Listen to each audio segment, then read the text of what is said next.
Dear Home Office and MEARS Housing Group, last week I publicly identified the Police Service of Northern Ireland and NISOS Group as perpetrators of unlawful surveillance.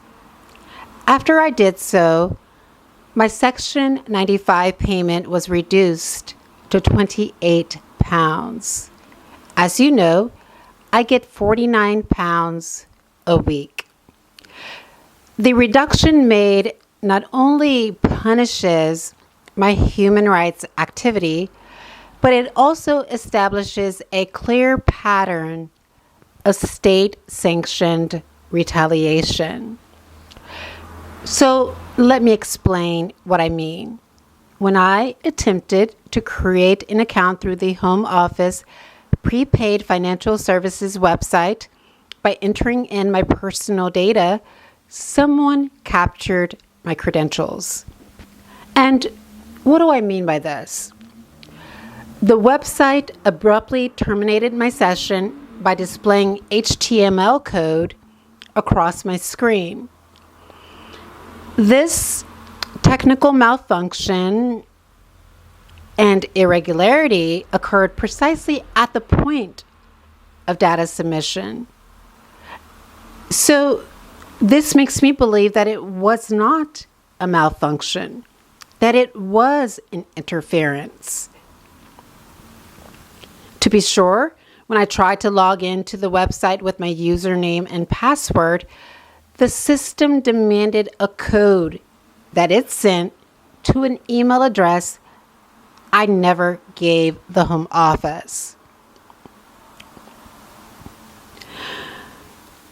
This anomaly indicates to me a severe breach of protocol and proves that someone unauthorized modified my account details.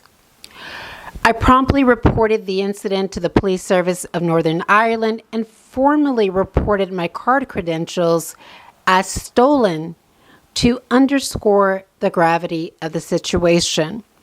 I also notified Migrant Help.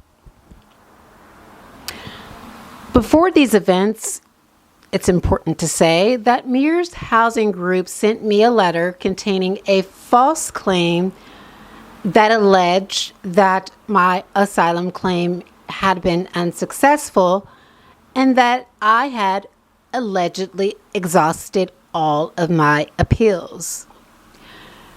This assertion is entirely baseless, as I never attended a substantive interview nor engaged in any appeals processes for a determination of the asylum claims I submitted against my country. They also failed to provide any proof that the Home Office adjudicated my case, even when they explicitly stated that it had. Despite MEARS Housing Group producing no evidence whatsoever, it made several attempts to manipulate my understanding of the events and my perception of reality, which appears to be a persistent theme occurring to Blacks on the island. To restate, the unlawful activity affecting my social payments commenced immediately after I publicly named the Police Service of Northern Ireland as perpetrators of unlawful surveillance. These irrefutable facts leads to the inescapable conclusion that the state is actively attempting to coerce me out of my accommodation, as it tried to do last year. They are also deliberately creating conditions of destitution solely because I am speaking truth to power. Evidence also points to the Northern Ireland coming under what appears to be a toxic and manipulative Irish American authority figure who has made it their life's mission to re-victimize me. A question that should be answered is why?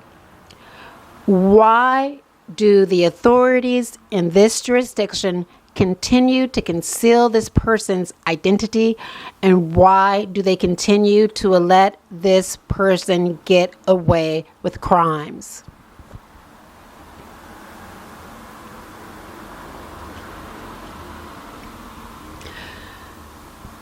This toxic, manipulative person in power is seeking to take another bite at the apple because they're desperate for a win. But the social entitlement chamber already decided on October the 29th, 2025, that they lost. The Home Office lost. They also seek to create circumstances that compel me to solicit intervention from organizations such as the Northern Ireland Human Rights Commission, who has already taken a stance against human rights, who has already made their bias clear, who has already demonstrated they are not willing to speak out against human rights violations, nor are they willing to protect the conventions of the United Nations and to ensure that Northern Ireland abides by the conventions of the United Nations. The United Nations is unequivocal in its fact sheet number 34, which affirms that every human possesses an inherent right to feed themselves with dignity. This fundamental principle empowers humans like myself to meet our own needs through our own efforts. I directly tie this to my resources for sustenance, for purchasing food, which I get the resources from my Aspen card. By cutting off these essential funds immediately after my vocal opposition to human rights violations in Belfast, the state creates conditions that systematically obstructs my ability to procure food independently. This act constitutes a clear and undeniable violation of my right to food. The Home Office and MEARS housing group also actively undermines my fundamental right to adequate food by failing to provide food for cooking or food that I can store in my cupboards. This failure represents, I believe, a systematic refusal to provide basic food necessities for a dignified living. In essence, MEARS Housing Group and the Home Office are actively and deliberately creating a condition of abject poverty. This inhumane situation violates international human rights standards.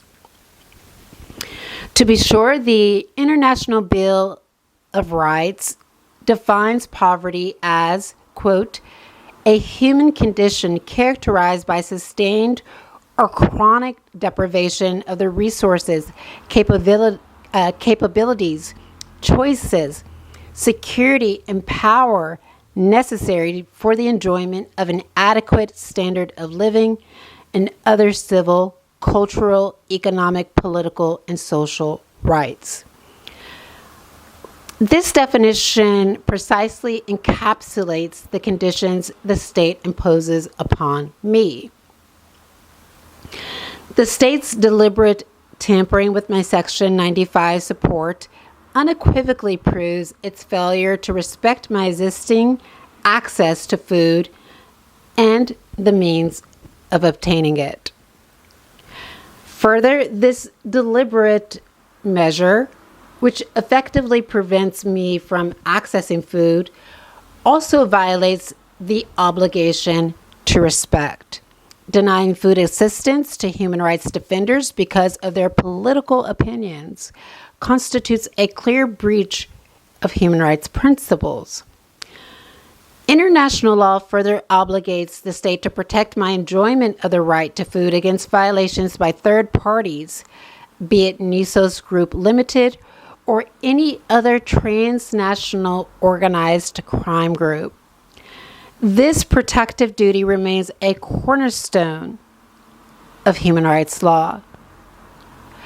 Under the established framework of international law, Northern Ireland bears an undeniable duty to safeguard me from human rights violations and abuses by non-state actors. This responsibility explicitly extends to human rights abuses perpetrated by businesses. When circumstances beyond an asylum seeker's control, like myself, renders us incapable of exercising our right to food, international law unequivocally obligates Belfast, Northern Ireland, to provide this essential sustenance.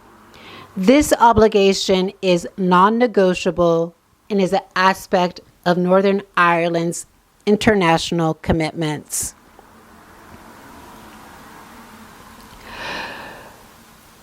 Northern Ireland's consistent failure, I must say, to uphold this obligation proves that it is engaging in unlawful discrimination. This is a deliberate act with discriminatory impact, not merely an oversight. General Comment 20 defines discrimination as, quote, any distinction, exclusion, or restriction made on the basis of various grounds which has the purpose or effect of nullifying or impairing the equal enjoyment or exercise of human rights and fundamental freedoms. The actions against me fall squarely within this definition and demonstrate a clear intent to nullify my human rights.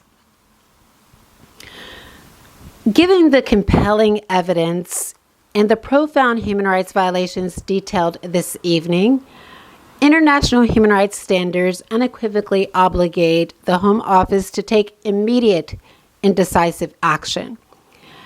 Immediately reinstate my Section 95 support, including all outstanding back payments. 2, initiate a thorough investigation and an impartial investigation into the transnational reprisals I have endured. And 3, issue an ironclad guarantee that the state will never repeat these egregious actions again. I have previously communicated my explicit refusal to receive communications via email. I therefore demand that the Home Office dispatch all official communications from October 2025 to the present date to my accommodation exclusively via post. This ensures proper record keeping and adheres to my preferred preferences. Thank you.